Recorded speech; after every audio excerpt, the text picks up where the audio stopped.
नमस्कार, मेरा नाम कमला चौधरी है। मेरे गांव का नाम कपूरडी है और यहाँ मैं रूमा देवी फाउंडेशन में यहाँ 29 और 30 को वाणी उत्सव कार्यक्रम रखा गया है। तो इसमें इस साल महिलाओं को मौका दिया जा रहा है कि आप भी आओ और हरजस सुनाओ। तो हम भी यहाँ रजिस्ट्रेशन करवाने आए हैं, हमारा भी नाम देंगे ताकि हम भी 29 और 30 को हरजस गाएंगे।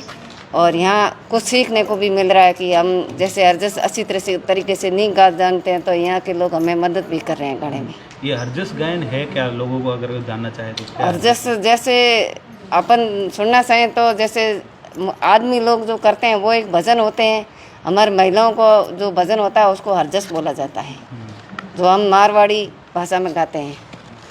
तो ये आपके ग्रुप कितने लोगों का ग्रुप है और 29 और 30 मार्च को कितने लोग ग्रुप गायन करेंगे? ये हम जैसे 5-5 के ग्रुप में अलग अलग महिलाएं अलग अलग हरजस गाएगी। रूमा देवी फाउंडेशन द्वारा ये नई पहल की जा रही है कि महिलाओं को मंच दिया जा रहा है, हरजस गायन को मंच दिया जा रहा है। बिल्कुल, रूमा देवी फाउंडेशन की तरफ से इस बार महिलाओं को मौका दिया जा रहा है कि आप गाँव से जुड़ी हुई महिलाएँ सब आओ इस फंक्शन में और हरजस सुनाओ।